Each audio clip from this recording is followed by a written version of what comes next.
Hello, everyone, and welcome to the Bones of Baseball. I am Michael Bone. I am Jackson Bone. And welcome to our 2024 season of the Bones of Baseball, where we will be breaking down everything MLB, especially related to the Atlanta Braves. Best team in baseball last This is year. our first episode. Let's get started. Let's do it.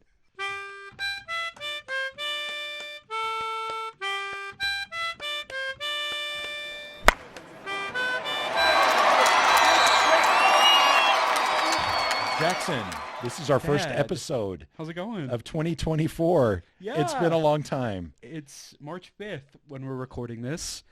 And to Jackson's credit, he has been bugging me for a long time I have. to record an episode, even just a couple of weeks. And it did take a couple of weeks after the Braves got eliminated from the playoffs last year in 2023. Yeah. But I could not commit. You know what? I couldn't commit either, in all honesty. Like, to be completely frank, it took a good 10 weeks to emotionally recover from that early exit. I don't know about you, but I was crippled. As the kids say, I had depression sensation in my heart and in my soul because of how the season ended. I don't know how you were feeling about that, but it was heartbreaking. It was really disappointing. And I remember this is the way it was with Jackson. We would watch a game, we would lose a game, and Jackson would say, "I'm not watching this anymore. I'm done. I quit. I'm over it." I kept saying, "Jackson, come on. Have faith. Have faith. The Braves are going to come back and we're going to win." And then I can't remember even how the series went. And I think we win game 2? Yeah, we won game Okay, 2. and we Oh won my game God. 2, and I'm like, "See, Jackson, we're going to do it." Then game 3 comes. And we had the lead for an inning, and I was like, yeah, let's go. Oh, shoot. Now we're down 10-2. No, it wasn't. Oh shoot! It was like, "I'm done. I'm finished. I'm finished." And No, because we didn't watch Game 3 together because I was watching I was in class. I remember I was sitting in the back of my classroom watching Game 3 when Bryce Harper hit that 3-run home run. And I texted you, and I was like, it's over. I was just, every day, every moment, I was talking you off the ledge. Yeah. Just like, it's going to be okay. It's going to be okay, until it wasn't. And it wasn't. Okay, and then we got eliminated, and we were both really bummed Yeah. because we knew winter was coming. The baseball season was over. It's cold in Idaho, too. I know it. So not only did the Braves cool our souls with disappointment and choking, but the weather also cooled our hearts. That's my metaphor for the day. I guess so.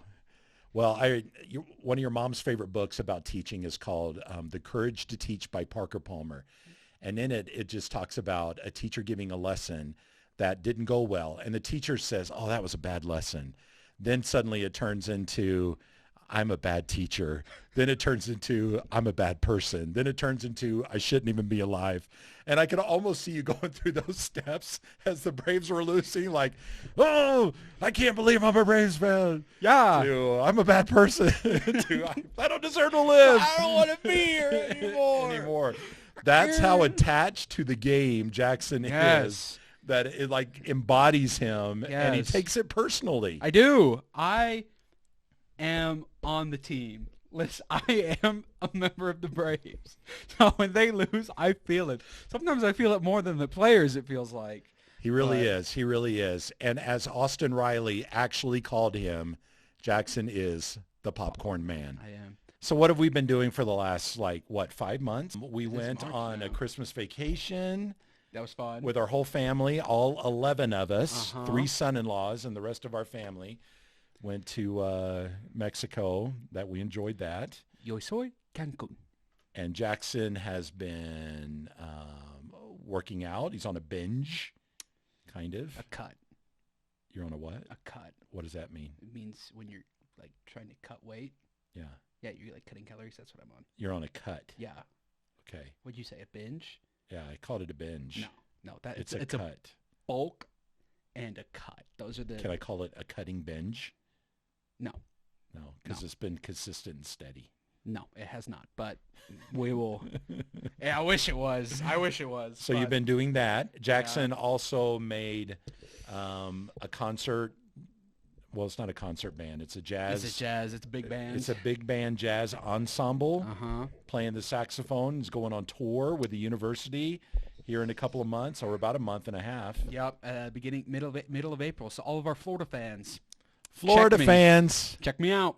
Hopefully you'll make it up to Atlanta. No, I wish. And That'd be go awesome. go watch a game. No, and speaking of, we've already made our plans. Mm-hmm. So all of those people out there at Truist Park and that want to meet us from the bones of baseball. And Denver. We're going to go to Denver too. Back-to-back series. Yes, we are going to go. We're flying. So we are driving to Denver. In our car, driving to Denver, jumping on a plane, flying to Atlanta to catch a 3-game series against the Brewers. Yep. And then we are immediately, after the 3rd game, jumping on a plane, flying back to Denver, catching a 3-game series against the Rockies, and then driving home. It'll be 6 games in 6 days. It's going to be awesome. It'll be fun. We're going to be wasted. Yes, we will be tired, not wasted. We're hoping Marriott will sponsor this. They already do. Are you kidding me? Oh, that's true. They already do. I work at a Marriott, so yeah, it'll be fun. So all of our amazing, what are we at, 20 subscribers now? Let's get up to 30 by then. Let's spread the word, and then we'll have like a viewing party. I don't know. It'll be great. So much to talk about, I think, because you've been wanting to do this again for so long. Little thoughts have been building in your mind for the last 5 months. I know you've been paying attention to the off season and winter meetings and trades and all that stuff. And now we're into spring training. Yep. What is sticking out to you? What do we need to know? Would you like to start chronologically? I want to start chronologically. Okay. Okay. First thing we should talk about, Ronald Acuna Jr., unanimous MVP of the 2023 season. Bam. You remember when everyone was talking about Mookie Betts, he can play second base. I was going to say, the MVP. Who called it?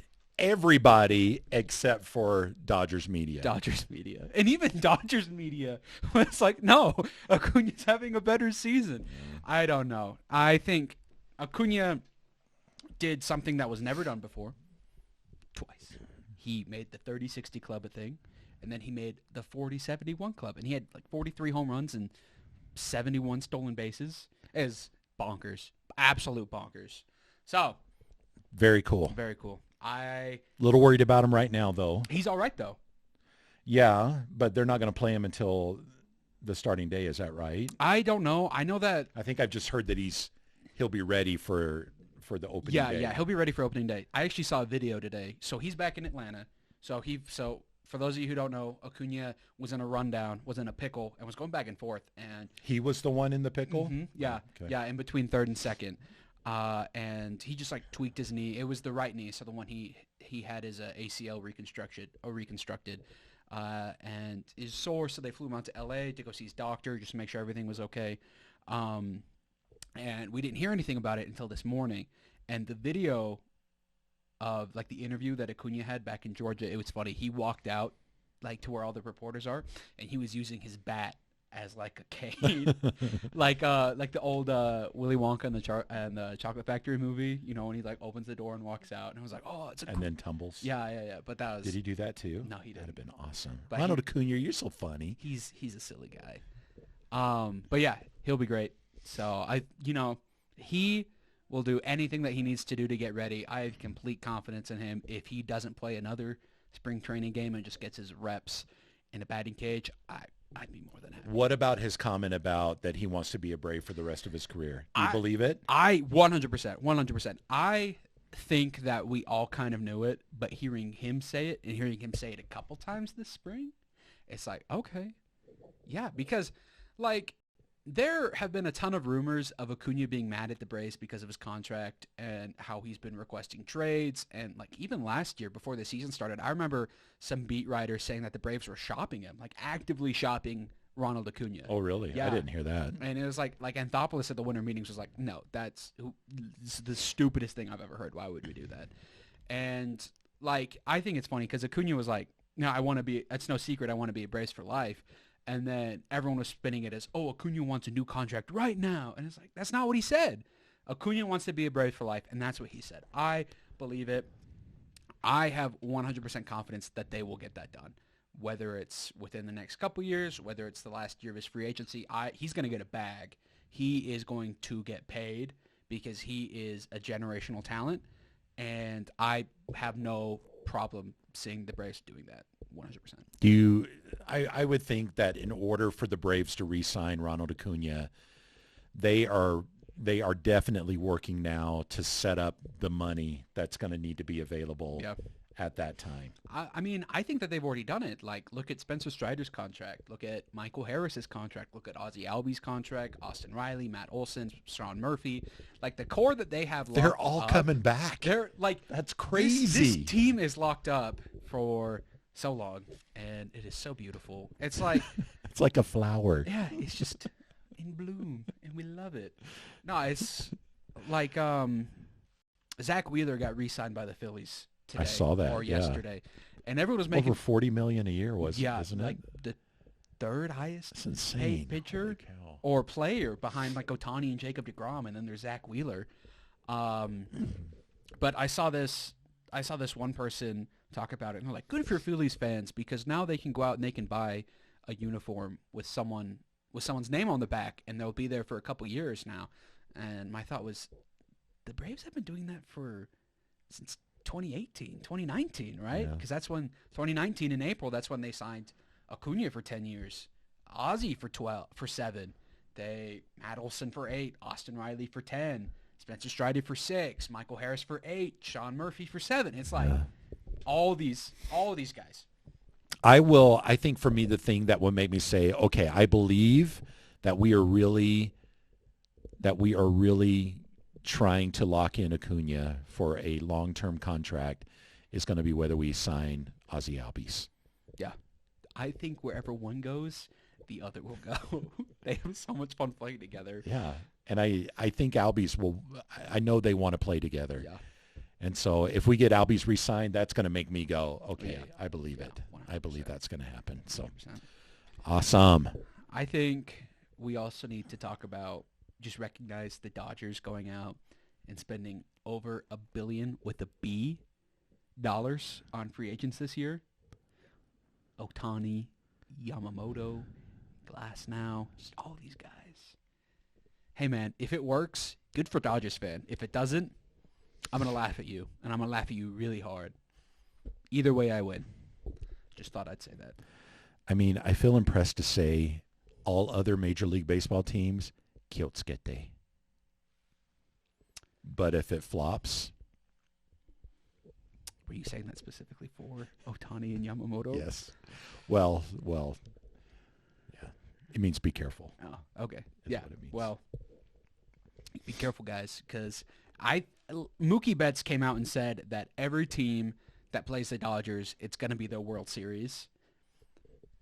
That means that if the Braves beat the Dodgers at all this year, they won the World Series. I'm just... Whatever the Dodgers record is, so like if they go 100 wins and 62 losses, I'm going to say that they have lost the World Series 62 times. And I'm going to bring that up every single Every time week. you're gonna say it. Every week when we do recording, I'm going to say, by the way, the Dodgers have lost. The Dodgers lost the World Series today. Yeah, the Dodgers lost 3 World Series this week, all right? So suddenly the World Series is a one-game series. that's what they said. That's what Mookie said, all right? The Dodgers will lose the World Series many times this year. That's just the way it is. That's baseball. So That's what Mookie Betts said? Mookie Betts said that every team that plays the Dodgers, it's going to be like their World Series, playing the Dodgers. Playing the Dodgers is going to be like their World Series. Okay. I mean, every team thinks that. I don't think that there's a lot of difference between that and Michael Harris saying... So what's his point? Like giving their all in every game? It's like we are so good that every team that plays us is going to be the equivalent of playing in the World Series. That's how good the Dodgers are. So you play us, you're playing the number one team, and you're going to feel like we are so good, you're going to feel like you're playing... Oh, like the World Series. The World team. Series. Yeah. Okay. They are the pretty walking boastful. World Series. Yeah. I mean, hey. And it's not like... If the Braves signed Ohtani, I'd probably say the same thing. Yeah. So... But... I mean... They got the team to back it up. They do. If anybody can say that and back it up, it'd be a team with Mookie Betts, Freddie Freeman, Shohei Ohtani at the top 3. Ronald Acuna, Austin Riley, Matt Olson. I can think of a couple of teams that can talk that way. Yeah. I mean, even the Phillies. Trey Turner, Bryce Harper, Kyle Schwarber. Like, I think that the Dodgers are going to be very, very good this year. I would not be surprised if they walk out of this year with the best record in baseball. But are they, like, miles and miles and miles ahead of anybody else? Like, everybody else? No, I don't think so. Yeah.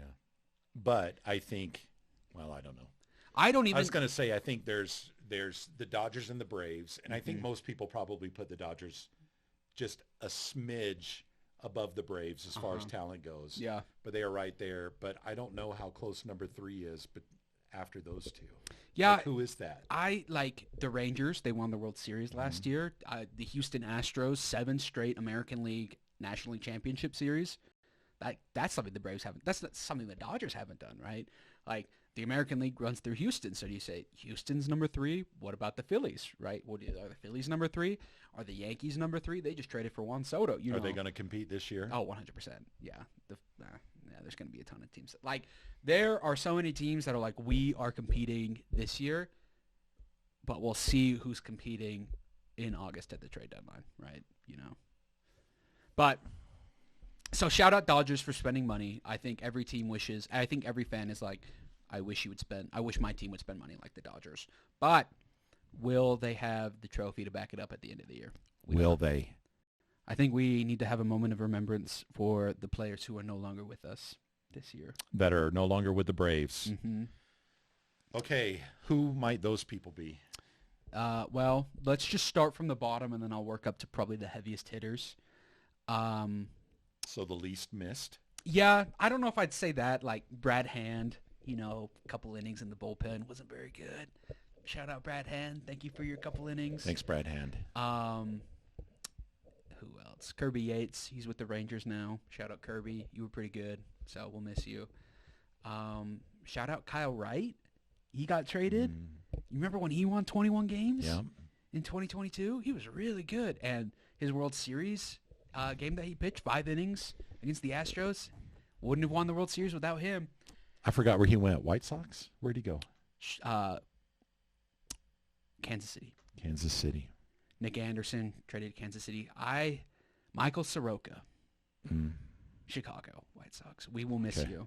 I hope so much hope there. I hope he has a fantastic year. Yeah. And gets traded to the Braves. Like to see him do as well with the White Sox as a certain pitcher that we would like to see do as well with the Braves. Yeah. This year. I like Michael Soroka could be pitching against the Braves, and I would be like, I want him to do good. I want him to pitch 6 innings, and then the White Sox bullpen come in and just give the game up. That would be my ideal situation for that. Okay. After Soroka, Eddie Rosario. Okay. I think that is a good segue to talk about the 2021 World Series team. Okay. I look at the World Series team in 2021 and look at the Braves team that we have right now. No Freddie Freeman. No Dansby Swanson. The outfield. There's not a single outfield member. So Duvall, Soler, Peterson, and Rosario, they're all gone. Will Smith's gone. Luke Jackson's gone. Ian Anderson was hurt or is hurt. Charlie Morton's on his last year. Max Fried's on his walk year. We don't know what he's doing, right? So it's like after this year, who is left of that World Series team?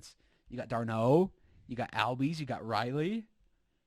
Is that it? It's weird to think that the Braves are doing such a good job of retaining players. But yet we've lost so many. Yeah. That seems strange to me, that in 2 years, because that's something that people talk about is how these Braves players have been signed to long-term contracts, but hardly anybody is left from the 2021 season. Yeah, and that's the team that won the World Series. And it's kind of weird when you think about that. 2023 was a better team than 2021. Like, if you put the 2021 squad up against the 2023 squad and had them just duke it out for a 7-game series, 2023 wins 100%. That would be really strange to see happen. That would be. But I'll take your word for it. So I just think that that's interesting. Just thinking about that.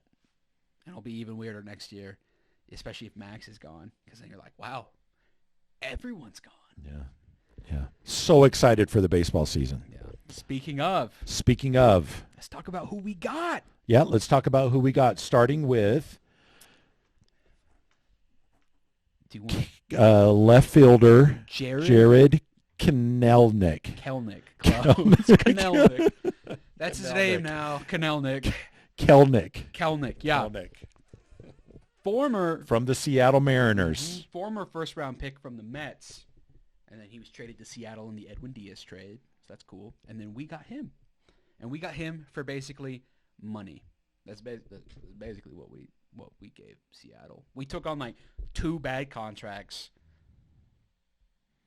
to get Kelnick, and then we immediately traded those bad contracts away. So, Bam. like, we got him. Anthopoulos. He's a wizard. So Kelnick, spell casted. Yes, magic.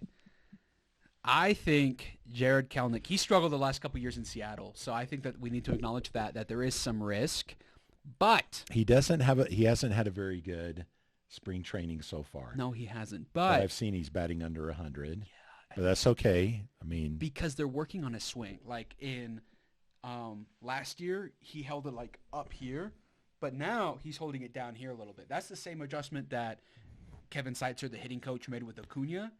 So Acuna was batting up here, and now he's batting down here. He went from hitting 270 to 330. Michael Harris was hitting here. Now he's down here. Went from hitting like 120 to 300, right? Jared Kelnick last year was hitting like this. Now he's hitting down here. Who knows what will happen with him? But if it takes him all spring training to get that down, like get that swing down, and then he just hits 260, like our 9-hole hitter hitting 260 with 20 bombs, I'm okay with that. So do you think Michael Harris is done batting 9th? Yes. Yeah. Okay. So you think Kelnick's going to take that spot now? Him or Arcia. Yeah, just depending on whichever one, like, because Kelnick's a lefty, Arcia's a righty, so I think that they'll just switch it up, who to play matchups a little bit. But, yeah, I think Kelnick will bat towards the bottom, but I think Harris is moving up. I think he's going to hit like 6th. Okay. Probably. So Kelnick then, and then we got... Bullpen. We got Aaron Bummer. Yeah. In the White Sox trade that sent Michael Soroka. He's really good. He had a really bad year last year. He had like a 6 ERA. But he's a ground ball pitcher. And the White Sox defense was poo-poo. They were not very good. But you know what the Braves have? A really good defense. Like top 3. Oh, shoot. Also, let's just talk about for a second now that's on the top of my head. Who we lost? Ron Washington. Moment of silence for Ron Washington and Eric Young. That's going to be kind of hard going to the ballpark and not seeing him out there. Yeah. Just hitting little bloops to Dansby Swanson. He signed my hat once. Did he? Yeah. He probably signed mine too. Yeah, when we were in San Francisco. But I wish you all the luck in Anaheim. All you Angels infielders, you have pre-game defensive duty with Ron Washington every day. Don't miss a day. That's our gift to you. But yeah, Aaron Bummer, he's really good. Throws like 98 miles an hour. Ronaldo Lopez, signed him as a free agent. Right-handed, throws like 100 miles an hour, like 102. He's insane, and he might be our 5th starter, right? There's that whole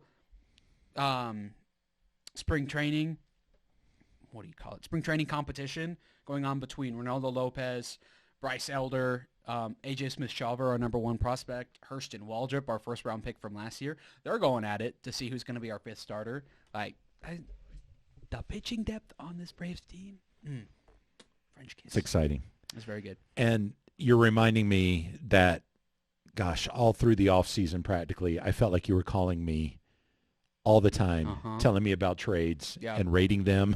Yeah. And who was great and who wasn't, where the Braves just saved money, what are they thinking? Yeah. So I know you've been really excited about the bullpen. I have. I know also you're very excited that Matzik is back. Yeah, Tyler Matzik. That Ooh, I think he's like your bullpen hero. He is. I love Tyler Matzik. I know. He is so good. Okay. We're getting ahead. We need to talk about one more person, and then we'll talk about Tyler Matzik. And that person is Chris Sale. Good job. Look at Yeah, that. I knew it. Yeah. Oh my gosh. In all honesty, I have never watch Chris Sale pitch regularly. I've seen highlights. Like every once in a while and stuff as he pops up on my feed. But watching him pitch this spring training, seeing his bullpens, Chris Sale's first start in Atlanta will feed families. It is going to be so good. What does that mean? I don't know. Chris Sale's first start is going to feed families. It's like a thingy, things people say, the cool kids. I don't specifically know what it means. Chris Sale's first start is going to feed families. It's going to be like so casual. Is he buying everybody ballpark food or something like that? Yes. Or something about his last name, Sale. Watching Chris Sale pitch is going to make you feel like you just ate at like a Chinese buffet. So full and satisfied with the taste of salt in your mouth at MSG. But yeah. Okay. So, yet hopefully you don't walk away with that feeling of which we always have. That is one of our favorite things to do, is to hit a Chinese buffet. That's what we went to in Atlanta last year. It was very good. That's right. We had to find it. And yeah, we Ubered. Like $6 to get to it. Yeah. It's like a block and a half away. I don't remember. Because you had to walk on the complete other side of town. So, yeah. Very exciting prospects. I think it's interesting that the Braves saw that they had holes that they needed to fill. They had a hole in left field. They had holes in the bullpen. They had holes in backup infielders that they needed to get since Nicky Lopez was in the trade for Aaron Bummer. And they had holes in the starting pitching. And instead of going out with the market being, here's $20 million for someone who was very, very bad the last couple of years, they went, okay, let's be smart about this. Let's go get Chris Sale for Vaughn Grissom. And then we're going to make the Red Sox pay his entire contract this year. Let's go get Jared Kelenic from the Mariners. And we're going to make the White Sox and the Angels and the Pirates pay for him, basically, with how the trades worked out. So just all these really, really smart ways to maneuver around our needs, and they filled it. And because he's a wizard and because he's done so good, he was rewarded with a contract. Shout out Alex Anthopoulos for a 7-year extension with the Braves. Magic Wand. The Wizard. That's his name, by the way. The Wizard? The Wizard. Is that your name for him? Or no, is that that's like real? what people call him. People call him the Wizard? Mm-hmm. I don't recall if I know that or not. Well, now you do. Okay, So the Wizard. The Wizard. So if people say, look, there goes the Wizard, yeah, it doesn't necessarily mean Dumbledore. No. Or Papa G. Gandalf. Yeah, Papa G. It means Anthopoulos. Anthopoulos. Okay. The Wizard. Great. Well, Jackson, it's snowing hard outside. I'm tired. You still have 1,000 things to say? Yeah. Okay. Let's keep going. Okay, last thing. This is the last thing. This is the last thing we're going to talk about. The ERAs of our pitching that'll most likely be on our opening day staff. After like 2 weeks of spring training. Yep. Okay, go Jackson. Spencer Strider has given up 0 runs. Chris Sale has given up 0 runs. Ken Giles, he's probably going to be on the opening day staff. He's given up 0 runs. AJ Minter's given up 0 runs. Aaron Bummer's only given up 1 run. Joe Jimenez has given up 0 runs. Ronaldo Lopez has given up 1 run. Tyler Matzik has given up 0 runs. Charlie Morton has given up 0 runs. Max Fried has given up 0 runs. Russell Iglesias has given up 0 runs. I'm out of fingers. Pierce Johnson has given up 0 runs. So what does that mean when you put it all together? Like, very good. Very, very good. And these guys throw hard. They throw hard. Which you have said for months is the kind of pitching the Braves are going to need to be successful this year, is hard throwing pitching. Yep. Based on what you've seen from the players on teams that have gone to the playoffs and what got them out. Yeah. And it was hard throwing pitching. And listen, the Braves are going to be in the playoffs this year. There's no question about that. I know it's March, but zero way the Braves are not going to make the playoffs. This roster's too good. The Braves are going to have to go through Bryce Harper. They're going to have to go through Kyle Schwarber, Trey Turner. They're going to have to go through Ohtani, Freeman, Betts, just to make it to the World Series. These guys, like 80-mile-an-hour fastballs aren't going to do it anymore. You are going to need velocity, and you're going to need elite off-speed stuff. And every single pitcher so far that I named has that. Even Charlie Morton, it was his first spring training appearance today. He's 40 years old. He pumped 97. What's the fastest you think you've ever thrown? That I've ever thrown? Yeah. 98. Oh, really? Is I that don't why know, you're 60, 50. Is that why you're an elementary school principal and not drafted D1? Just things to think about and things to watch out for, and we'll update Thank you for theories. revealing my occupation. I am an unemployed college student, so thank you very much. Just things to watch out for, and we will keep updating you guys as spring training keeps going. It's good to be back. We look forward to being with you all season long. It's going to be a great season full of ups, lots of ups hopefully, and 0 downs. Join us this season on the Bones of Baseball. It's going to be fantastic. Wrap us up. That's all we have time for today. Again, very long. Thank you for watching. If you got to this point, we love you. Sorry it took a while, but we're happy to be back. Make sure that you drop a like and hit subscribe if you want to hear even more of the Bones of Baseball. Until then, we'll see you next week. Maybe.